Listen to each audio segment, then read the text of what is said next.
باوع لي على شنو البنية تلبس عباية؟ ما يحتاج عباية، على شنو عباية؟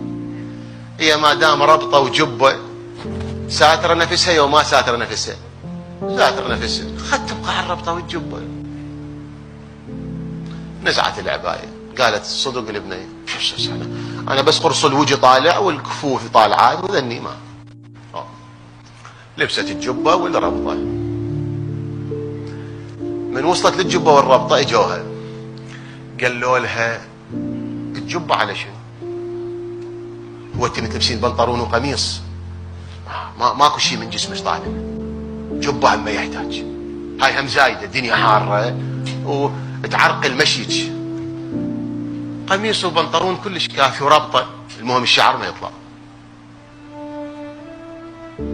زين هو الشعر ما يطلع لو؟ نزعت الجبة صار بنطلون وقميص.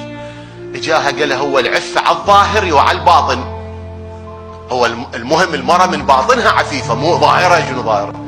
قالها الربطة امشي بسوي ربطة. شنو ربطة؟ على شنو ربطة؟ البنية المهم باطنها عفيف، اما ظاهرة مو ربطة امشي ليها. شنو سوي الربطة؟ تقدم تأخر الربطة.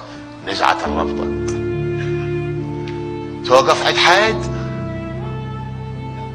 بنياتنا اهم شيء عبايتهن، هويتهن بعبايتهن العراقية هاي الحلوة الجميلة، العباية اللي هي رمز العفة بالدنيا كلها، اهم شيء هاي العباية هاي الحلوة اللي امهاتنا وجداتنا ويلبسنها كامل العفة والطهارة. هاي مسلمة، هاي هويتها.